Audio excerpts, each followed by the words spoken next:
lugar nenhum. Como seria isso? E com quem eu acho que eu estou falando? Testando até onde vai seu comprometimento.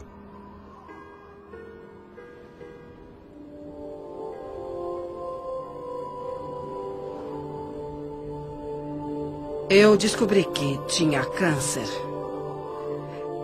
Era um câncer vaginal. E quando olho para trás, para minha infância, com os estupros e todo o abuso infantil que eu sofri, percebo que uma das causas mentais do câncer é o ressentimento profundo que está guardado até que ele coma o corpo literalmente. Então, onde coloquei o câncer? Lembro-me de ter ficado horrorizada, como qualquer pessoa ficaria. Eu chamei meu professor e disse, Eric, eles me disseram que eu estou com câncer. E a primeira coisa que ele me disse foi, quem são eles? Eu disse, os médicos. E ele me disse, Louise, você não pode ter feito todo o trabalho positivo para matar o câncer. Então vamos fazer uma aproximação positiva. E eu me agarrei naquilo. Foi uma experiência de vida diferente.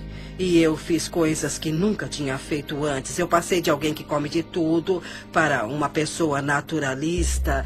E também desintoxiquei o meu organismo e desintoxiquei a minha mente. E fiz muitas coisas. Eu tinha as ferramentas de trabalho. E eu disse a mim mesma, será dada uma oportunidade para eu praticar o que estou aprendendo. Eu direi às pessoas que elas podem curar qualquer coisa se elas tiverem força de vontade. E agora é a minha vez. Lembro-me de trabalhar com terapia e socar travesseiros, tirando a raiva de mim e essas coisas. Mas eu acho que o que eu fiz na época, que foi o mais importante para mim, foi o perdão. Eu comecei a investigar a infância dos meus pais e consegui descobrir a história deles. Eu pude entender de onde eles vieram. Eles sofreram coisas horríveis dos dois lados, de cada lado. Portanto, como eles poderiam educar uma criança pequena quando não tiveram o tratamento de que precisavam? Então, quando eu comecei a perdoar com a terapia, com a nutrição e tudo mais, em 6 meses, eu fui capaz de conseguir com que o estabelecimento médico concordasse com o que eu já sabia por dentro, que eu não tinha mais câncer. E quando isso aconteceu, eu soube que tudo pode ser curado. Eu soube porque eu tinha feito isso comigo. E todas as outras coisas aconteceram. Mas eu soube que todas aquelas afirmações e trabalho estavam fazendo isso por mim. E isso me deu uma crença extraordinariamente forte. Quando se tem uma crença forte, podemos fazer isso. Fui diagnosticado com uma condição dentro do meu organismo. E o médico me disse que alguma coisa estava crescendo, que devia ser um tumor cancerígeno. E eu fui embora, eu confiava no sistema médico, porque é nossa cultura, como fomos educados. E tem uma parte dentro de nós que diz, mesmo que eu tome um caminho holístico, eu vou deixar uma autoridade médica me falar o que está acontecendo, só por validação.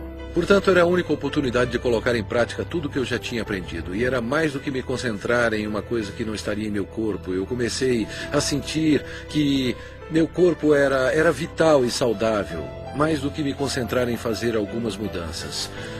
No entanto, pela influência da família e amigos, eu me submeti a um procedimento cirúrgico.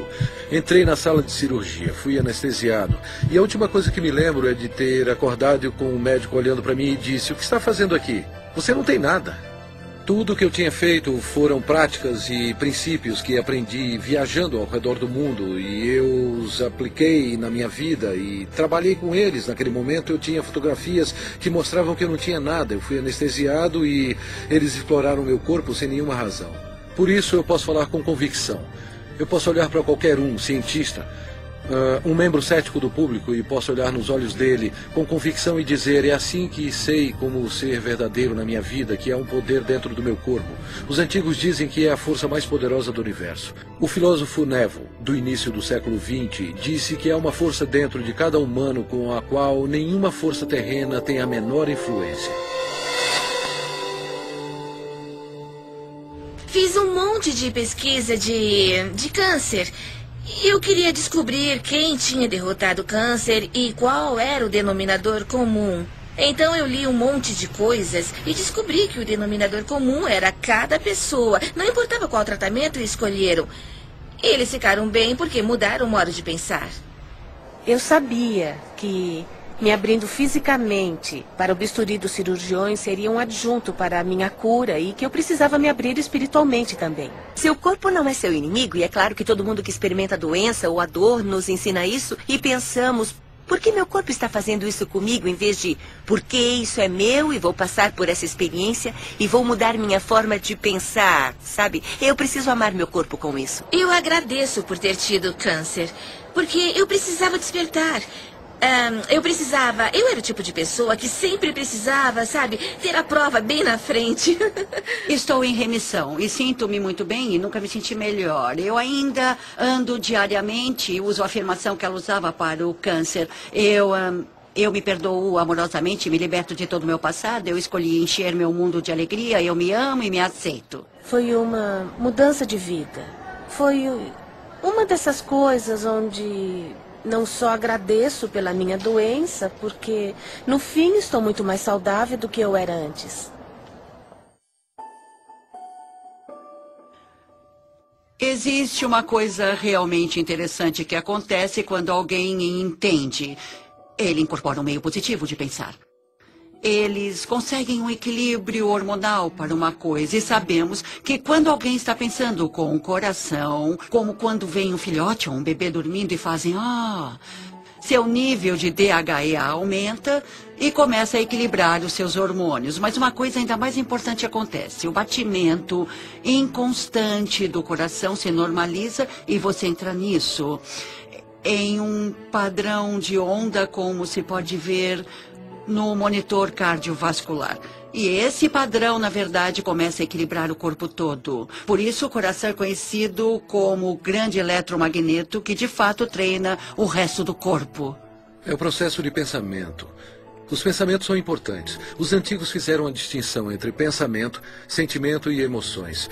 E os sentimentos, que são o centro do nosso coração, causam um efeito que muda os campos elétricos e magnéticos do nosso coração, e esses campos mudam literalmente as coisas que nosso mundo é feito em volta do corpo. E o que a ciência está mostrando agora é que quando você pode mudar o campo do átomo, você pode mudar o átomo, e somos feitos desses átomos. Assim, quando colocamos sentimentos no coração, estamos mudando o campo que conecta as coisas de que tudo é feito e alteramos literalmente nossa realidade física, de modo que pareça miraculoso.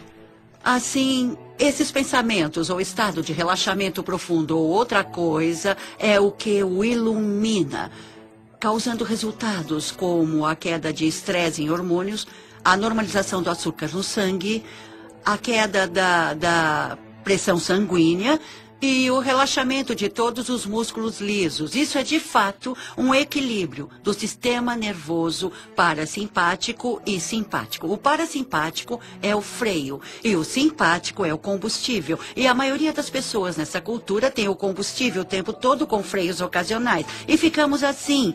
Quando os dois estão equilibrados, trabalhamos com eficiência e por mais tempo, porque você tem esse lindo equilíbrio yang. A tradição sânscrita tem 7 centros de energia, ou 7 sistemas de chakras com que trabalham. E eles dizem que os 3 superiores estão relacionados com os processos lógicos. Assim, quando pensamos em alguma coisa, desenhamos isso na mente, o relacionamento perfeito ou a paz entre as nações. Mas só convidamos isso para a nossa vida quando inspiramos o poder da emoção para esse pensamento. A emoção vem dos 3 inferiores ou dos centros criativos do corpo. Assim, quando inspiramos o poder da emoção em nosso pensamento, imbuímos esse pensamento em nossas vidas. E